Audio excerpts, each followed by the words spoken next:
You might think that moving your body, any movement at all, is always a good thing. After all, we've been told for decades that exercise is the best medicine. But what if I told you that some common exercises, ones that might seem harmless or even healthy, could actually increase your risk of falling, accelerate your joint wear, or quietly strain your heart? Yes, even a good habit like working out can become dangerous if we don't adapt it to the rhythm of an aging body. Hi, it's Dr. Brian, and I want to share something important with you today, not as a doctor in a white coat, but as someone who's walked this path with many beloved patients, many dear friends. If you're over 60, or if someone you love is, then what I'm about to share might just protect your strength, your freedom, and maybe even add precious years to your life, because in this video, we're going to gently uncover the 3 exercises that quietly wear you down, and the 3 that truly love your body back. So pull up a chair, take a breath, and let's walk through this together. I still remember the day Walter came into my office.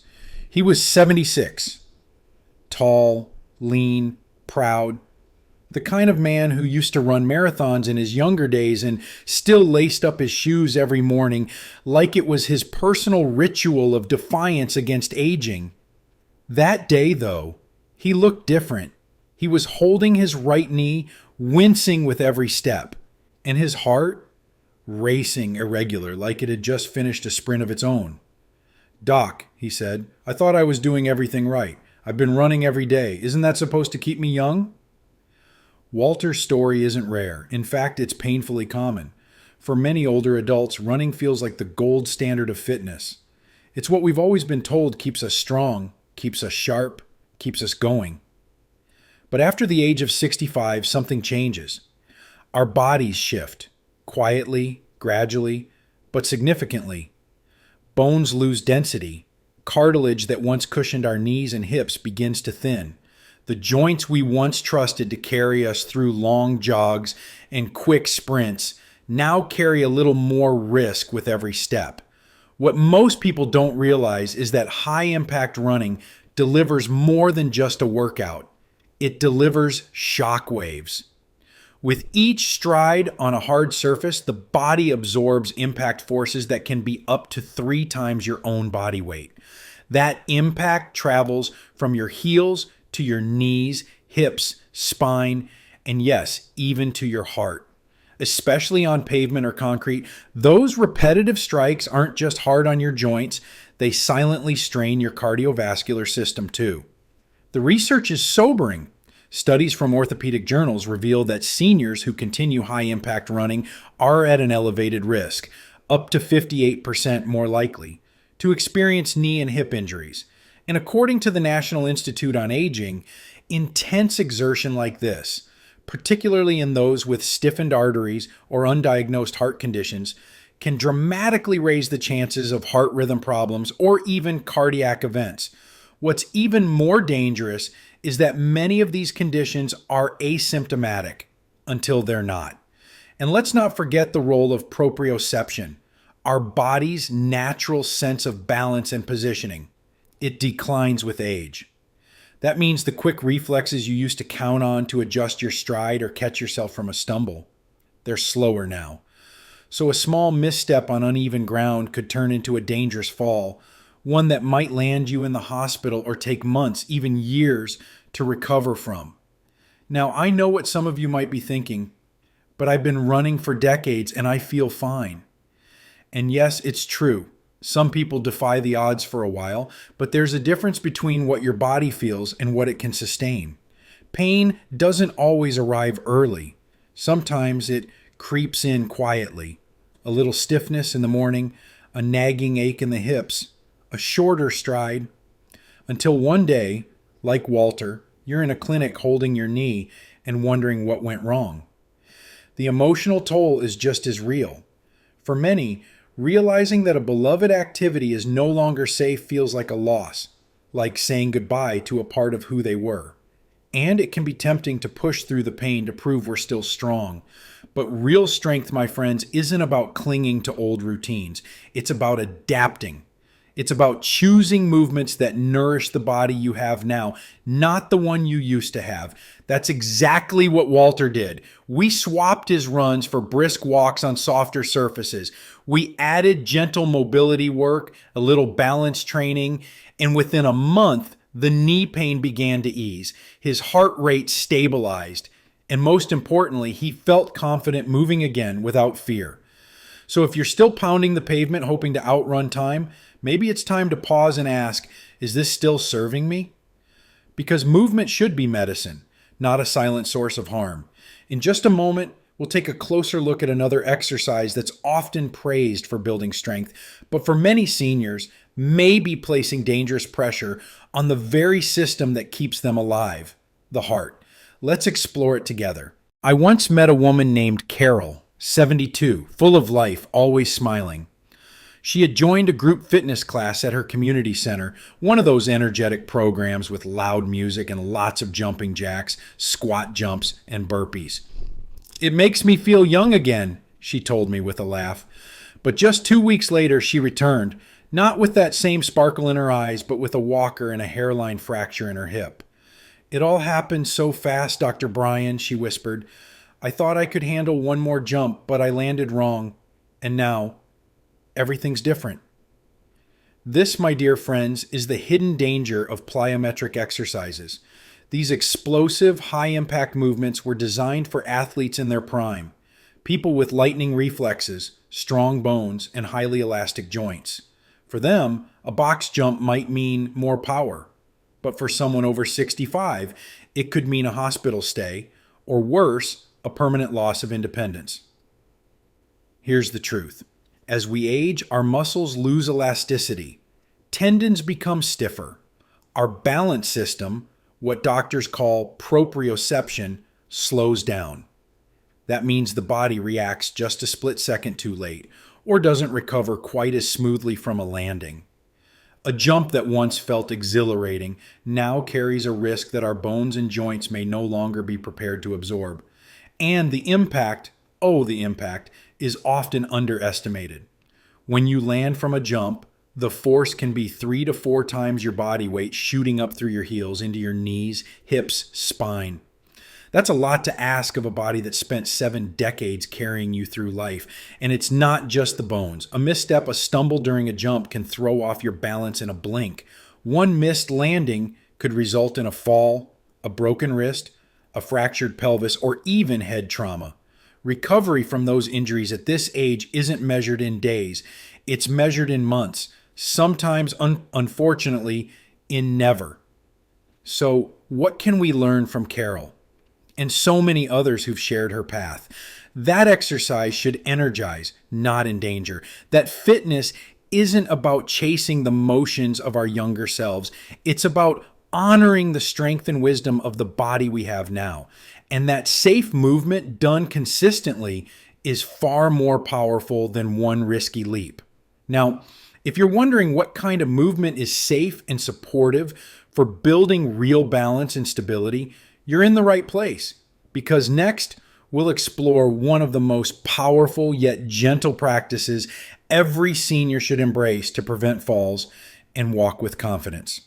Let's continue. You know, sometimes it's not the big dramatic exercises that cause the most trouble for our bodies. It's the quiet everyday habits, the things we don't think twice about, that slowly chip away at our health. I was reminded of this during a recent checkup with one of my patients, Linda. She's 72, active, does light stretching, walks her dog every morning, yet she came in saying, "Dr. Bryan, I'm not doing anything dangerous, but I still feel sore all the time. My legs are stiffer. I feel off balance. What am I doing wrong?" And the truth is, Linda's story is not unusual. In fact, it's incredibly common. One of the first things I asked her was about her warm-up. She looked puzzled. "Warm-up? I'm just walking, not running a race." And that's exactly the mindset that quietly gets so many older adults in trouble. You see, after 65, our muscles and joints don't respond like they used to. They need time, a few gentle signals to know it's safe to move. Without that, even light exercise can feel jarring, especially to joints like the knees, hips, and shoulders. Warming up for just 5 minutes, rolling the shoulders, flexing the ankles, slowly marching in place, can awaken the body, improve circulation, and reduce the risk of tiny tears and strains that can add up over time. It's like greeting an old friend before asking them for a favor. The body responds better when you approach it with kindness.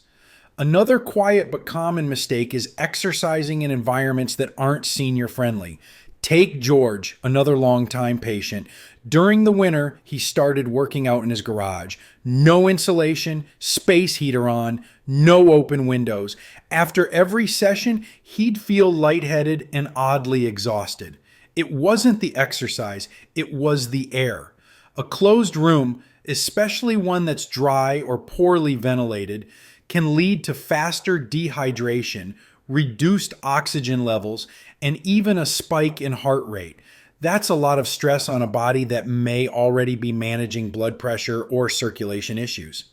Just cracking a window, using a humidifier, or even stepping outside on a mild day can dramatically change how your body experiences movement. The space you move in is as important as the movement itself. And let's not forget the shoes. Oh, the number of times I've seen someone walk into my office in loose slippers or old sneakers with worn soles. At our age, balance becomes a precious resource, and footwear is the foundation. Without proper arch support, grip, and cushioning, your risk of falls goes up significantly. One slip, one awkward step, and suddenly you're looking at weeks, sometimes months, of recovery. A good pair of walking shoes doesn't have to be expensive, but they do have to fit well, have firm soles, and give your feet the support they need to carry you confidently. It's not vanity, it's safety. And then there's the mindset mistake, the one I see far too often. It's the belief that if it doesn't hurt now, it must be fine. But the body doesn't always speak loudly. Sometimes it whispers. That stiffness in the morning, the way your foot drags just slightly, or how you feel more tired after simple chores, these are not just signs of aging. They're messages. Messages telling you that something needs adjusting. That perhaps your body is asking for gentler movement, more hydration, better sleep, or simply more kindness. The biggest lesson? You don't need to work harder, you need to work wiser. The goal at this stage of life isn't to push yourself like you did at 30. It's to move with intention, to protect the strength you've built, the independence you cherish, and the energy you still have. Every choice, from how you stretch, to what shoes you wear, to the room where you move, matters more now than ever. And if all of this feels like a lot to remember, don't worry. I'll walk you through it step by step. Because up next, we'll shift our focus to the right exercises, the gentle, heart-loving, balance-building movements that truly respect your body at this age. Exercises that don't just avoid harm, but actively build strength, confidence, and joy. Let's explore those together.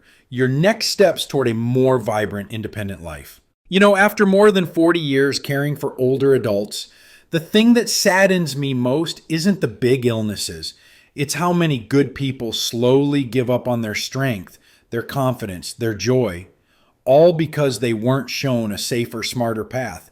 Not because they're lazy, but because no one ever guided them.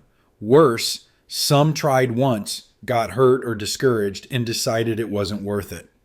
That's why today, I want to sit with you like we're sharing a cup of tea and share the 3 exercises I recommend every day. Think of them as living medicine. They won't come in a bottle, but they can strengthen your steps, steady your stakes, and lighten your spirit. 1. Brisk walking. Each step a promise to your future. Walking may sound ordinary, but nothing else offers quite the same gentle yet profound impact. A brisk walk raises your heart rate just enough to strengthen your cardiovascular system. It pumps fresh blood to your brain, lighting up neural connections. It wakes up your lungs. It warms your core. Most importantly, it strengthens your legs, your foundation for everything from grocery shopping to grandkids' birthday parties. Meet Arthur, 78, when he walked into my office with high blood pressure, poor sleep, and nagging forgetfulness. We didn't add another pill. Instead, we introduced 20 minutes of brisk walking each morning. That kind of walk that makes you breathe a tad faster, but still lets you chat with a friend. In months, his blood pressure dropped, his sleep deepened, and he said with a tear in his eye, "Doc, I feel alive again." Here's the secret. You don't have to run. You just have to walk purposefully. 30 minutes a day, most days of the week, ideally on a flat, forgiving path or treadmill quietly whirring in your home. That's all it takes. 2. Balance exercises, protecting independence, one tiny movement at a time. After 60, balance becomes more than a skill. It becomes the difference between living freely and fearing a fall. Our senses, joints, nerves, and reflexes all change gradually. And without gentle training, trips and slips become far more dangerous. But it only takes small, daily habits to combat that. Imagine standing near a chair and gently lifting 1 foot an inch off the ground for 10 seconds, then switching feet. Or walking heel to toe along a line in your living room. Or doing short sessions of Tai Chi, slow, deliberate movements that calm the nervous system and sharpen proprioception. I'll never forget Marie, 74, who fell reaching into her pantry and became afraid to walk alone. 5 minutes of balance work a day regained her stability and her confidence. 6 months later, she was walking to the store, caring for her garden and smiling again. My legs see the ground, not the fear. Balance work is about rewiring your body to trust itself again. And at this stage, that trust feels like freedom. 3. Light strength training, preserving power and independence. Strength training doesn't have to be intimidating. You don't need heavy dumbbells or a fancy gym. You just need consistency, simplicity, and a hunger to stay capable. This is how you preserve muscle tone, support bone density, regulate blood sugar, and maintain functional independence. Try simple moves like chair stands, sit fully in a chair, then stand up and sit down slowly without using your hands. Aim for 8 to 12 reps daily. Household weights. 2 water bottles or soup cans in each hand make a great resistance band. Lift them up and down next to your shoulders. Resistance bands. Gentle pull-aparts or seated rows to engage your back and arms. Wall push-ups. Stand a bit away from the wall and push against it slowly, keeping your body straight. These actions might feel small, but they pack a powerful punch. They reinforce muscle groups essential for everyday tasks. Walking upstairs, carrying groceries, hugging grandkids. I saw Elaine, a woman who once relied on a cane to get across the room, regain the strength to fold laundry and walk to the bus. She said, "It wasn't magic, it was showing up every day." Here's what matters most. You're not trying to recapture youth. You're writing a new chapter, one filled with dignity, resilience, and purpose. These daily practices, brisk walking, balance work, and light strength, are about moving with intention, nourishing your heart, supporting your joints, honoring your spirit. Because these exercises are not about pushing harder, they're about caring deeper. They become your living prescription. No side effects, no expense, just design that moves at the pace of your life. You know, after more than 4 decades as a physician, walking alongside older adults, I've seen something again and again that still moves me deeply. It's not the surgeries or the pills or even the perfect diets that determine how we age. It's the small, quiet choices we make every day. And perhaps the most powerful of all, the way we choose to move. Every step you take, no matter how slow, no matter how brief, is not just an action, it's a message. A message to your heart that says, "I care." A message to your muscles that says, I haven't given up on you. And maybe most importantly, a message to your spirit that says, I'm still here and I still matter. I once had a patient named Joanne, 79 years old. She came to see me after a bad fall in the kitchen. She'd stopped walking much after retirement, spent more time indoors, slowly lost her balance and strength without realizing it. Her words stuck with me. Doc, I used to dance. Now I'm afraid to walk across the room. We started small, chair exercises, holding onto the countertop for balance work, 10 steps around the house each hour. And we talked, not just about movement, but about why she wanted to move again. A year later, she came in with tears in her eyes, not from pain, but from joy. I walked around the lake this week. I haven't done that in over 10 years, she said, and I didn't need to hold on to anyone. That's not just exercise. That's reclaiming life. That's choosing strength over surrender. Every movement you make is a form of self-respect. And when it's done with kindness towards your body, it becomes a habit that rewrites how you age. We don't have to chase youth, but we can protect our independence. We can preserve our clarity. We can nurture our joy. So if you take one thing from this video, let it be this. Every step you take is a powerful choice.